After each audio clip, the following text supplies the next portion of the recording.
महिम्न पारन्ते परमविदुषो यज्ञ सदृशि स्तुतिर्ब्रह्मादीनाम् अपि तदवसन्नास्त्वयितिरः अथा वाच्यः सर्वः स्वमतिपरिणामावधिगृणन् ममाप्येष स्तोत्रे हरनिरपवाद परिकरः अतीतं पन्थानं तव च महिमा वामनसयोन् अतत्यावृत्त्यायं चकितमभिधत्ते श्रुतिरपि स कस्य स्तोतव्यः कतिविधगुणः कस्य विषयः पदे त्वर्वाचीने पतति न मनः कस्य न वचः मधुस्मिता वाच परममृतं निर्मितवत तव ब्रह्मन्तिं वा अपि सुरगुरोर्विस्मयपदम् मम त्वेतां वाणीं गुणकथन पुण्येन भवतः पुनामित्यर्थेऽस्मिन् पुरमथन भूतेर्व्यवसिता तवैश्वर्यं यत्तत् जगदुदय रक्षा प्रलयकृत् त्रयीवस्तु व्यस्तं त्रिषु गुणभिन्नासु तनुषु अपव्यानामस्मिन् वरदरमणीयावरमणिं विहन्तुं व्याक्रोशिं विदधत इहैके जडधियः किमिह किङ्कायः स खलु किमुपायास्त्रिभुवनम् किमाधारो धाता सृजति किमुपादान इति च अतर्कैश्वर्ये त्वयनवसरतुस्तो हतधियः कुतर्कोऽयं कांश्चिन् मुखरयति मोहाय जगतः अजन्मानो लोका किमवयववन्तोऽपि जगताम् अधिष्ठातारं किं भवविधिरनादोऽप्य भवति अनीशो वा कुर्यात् भुवनजनने परिकरो यतो मन्दास्त्वां प्रत्यमरवरसंशेरतहिरे त्रयी साङ्ख्यं योगः पशुपतिमतं वैष्णवमिति प्रभिन्ने प्रस्थाने परमिदमदः पात्रमिति च रुचीनां वैचित्र्यात् ऋजुकुटिलनानापथजुषाम् नृणामेको गम्य त्वमसि पयसां अर्णव इव महोक्षः खट्वाङ्गं परशुरजिनं भास्वफणिनः कपालं चेतीय तव वरदतन्त्रोपकरणम् सुरास्तां तां वृद्धिं ददति तु भवद्भ्रू प्रणिहिताम् न हि स्वार्थारामं विषयमृगतृष्णा भ्रमयति ध्रुवं कश्चित् सर्वं सकलमपरास्त्वध्रुवमिदम् परो द्रव्याद्रव्ये जगति गदति व्यस्तविषये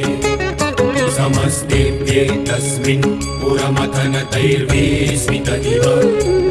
स्तुवञ्चिर्हेमि त्वां न खलु ननु दृष्टा मुखरता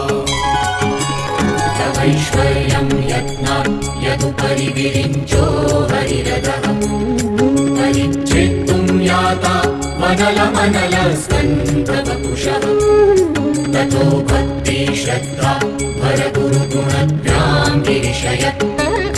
स्वयं तस्थेताभ्यां तव किमनुवृत्तेन फलति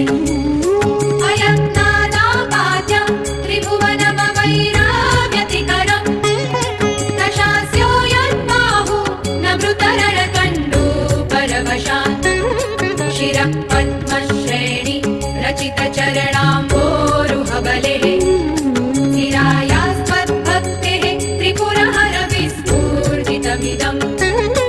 अमुष्यत्वत्सेवा समधिगतसारं भुजवनम्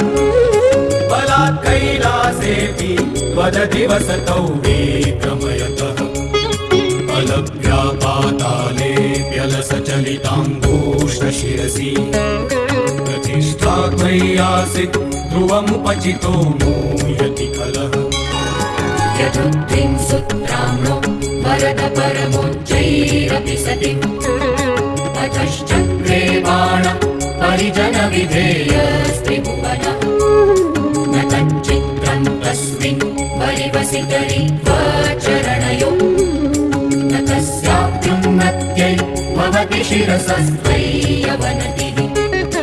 अकाण्ड ब्रह्माण्ड क्षयचकित देवासुरकृपा विधेयस्यासेभ्यः त्रिनयन विषं संवृतवतः सकल्माषः कण्ठे तव न कुरुते न श्रियमहो विकारोऽपीष्णाभ्यो भुवनभयभङ्गव्यसनिनः असिद्धार्थानैव क्वचिदपि स देवासुरनरे निवर्तन्ते नित्यं जगति जयिनो यस्य विशिखः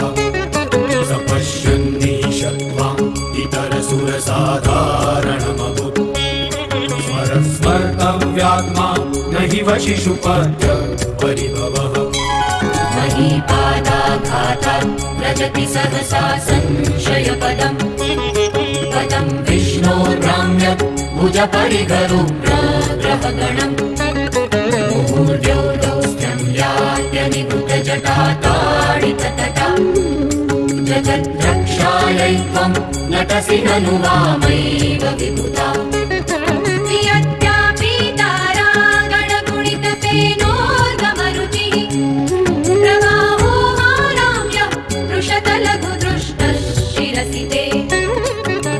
जगद्दीपाकारं जलधिवलयं तेन कृतमि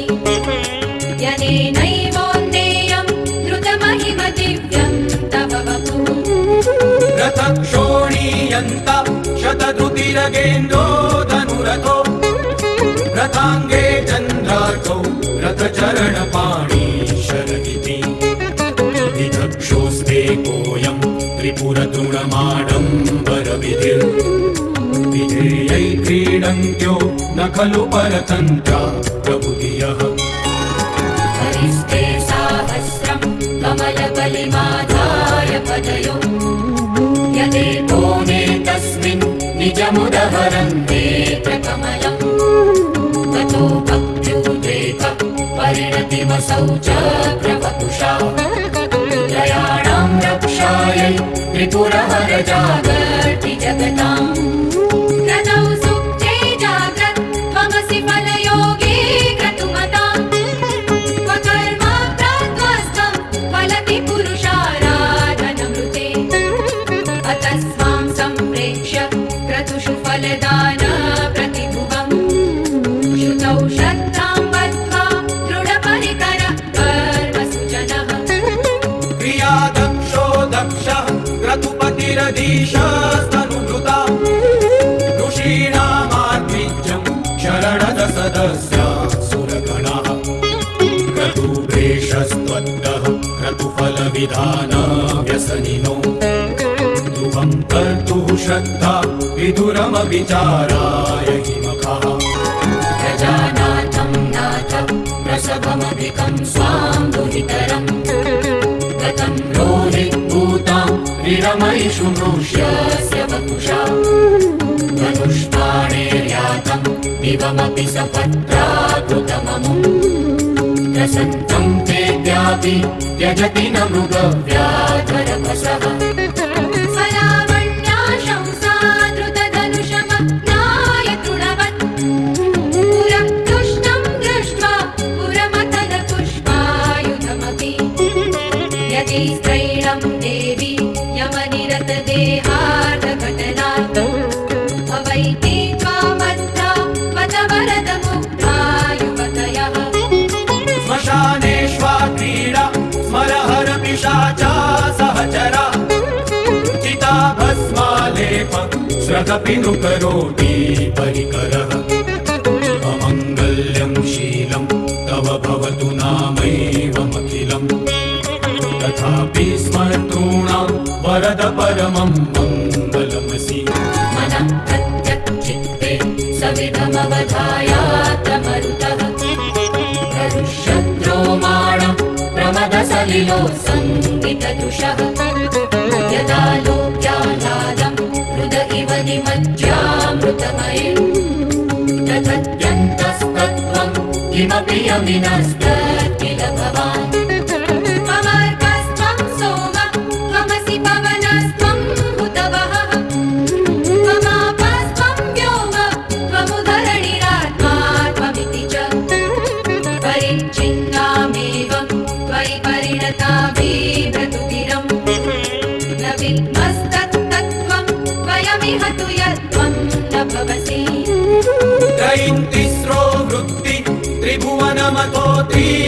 सुरान्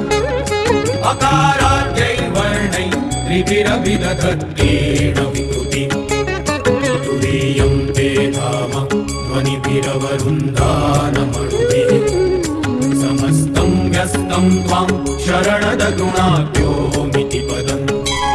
भवः शर्वो रुद्र पशुपतिरथोग्रसः महान् तथा भीमेशानाविति यदभिधानाष्टकमिदम् अमुष्मिन् प्रत्येकं प्रविचरति देवश्रुतिरपि प्रियायास्मै धाम्ने प्रणिहितनमस्योऽस्मि भवते नमो नेदिष्ठाय प्रियदवदविष्ठाय च नमो नमः क्षोदिष्ठाय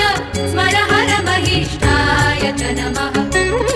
नमो वर्षिष्ठाय त्रिनयनयविष्ठाय च नमो नमः सर्वस्मै ते तदिदमिति शर्वाय च नमः बहलरजसे विश्वोत्पत्तौ भवाय नमो नमः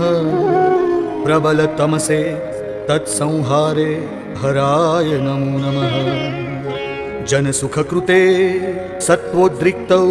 मृडाय नमो नमः प्रमहसि पदे निस्त्रैगुण्ये शिवाय नमो नमः कृशपरिणतिचेतः क्लेशवश्यं क्वचेदं क्व च तव गुणसीमोल्लङ्घिनी शश्वदृद्धिः इति चकितममन्दीकृत्य मां भक्तिराधात् वरदचरणयोस्ते वाक्यपुष्पोपहारम् असितगिरिसमं स्यात् कज्जलं सिन्धुपात्रे सुरतरुवरशाखा लेखनी पत्रमुर्वी लिखति यदि गृहीत्वा शारदा सर्वकालं तदपि तव गुणानाम् ईशपारं न याति असुरसुरमुनीन्द्रैः अर्चितस्येन्दुमौले ग्रथितगुणमहिम्नो निर्गुणस्येश्वरस्य सकलगुणवरिष्ठः पुष्पदन्ताभिधानो रुचिरमलघुवृत्तैः स्तोत्रमेतच्चकार अहरहर नवद्यं दुर्जटे स्तोत्रमेतत् पठति परमभक्त्या शुद्धचित्तपुमान्यः स भवति शिवलोके रुद्रतुल्यस्तथात्र प्रचुरतरधनायुः पुत्रवान् कीर्तिमांश्च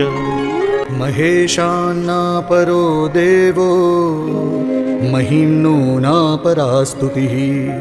अघोरान्नापरो मन्त्रो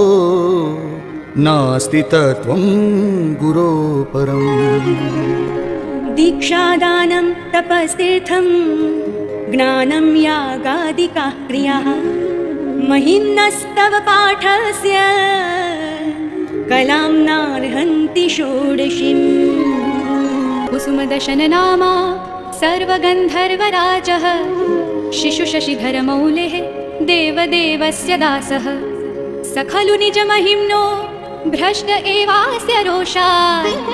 स्तवनमिदमकार्षीद् दिव्यदिव्यं महिम्नः सुरवरमुनिपूज्यं स्वर्गमोक्षैकहेतुं पठति यदि मनुष्यः प्राञ्जलिर्नान्यचेतः व्रजति शिवसमीपं किन्नरैस्तूयमानः तव नमिदममोघं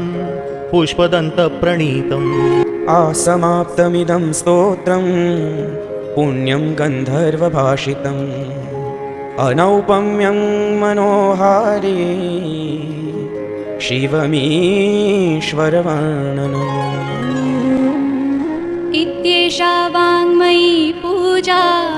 श्रीमच्छङ्करपादयोः अर्पिता तेन देवेशः प्रीयतां मे सदा शिवः तव तत्त्वं न जानामि कीदृशोऽसि महेश्वर यादृशोऽसि महादेव तादृशाय नमो नमः एककालं द्विकालं वा त्रिकालं यः पठेन्नरः सर्वपापविनिर्मुक्तः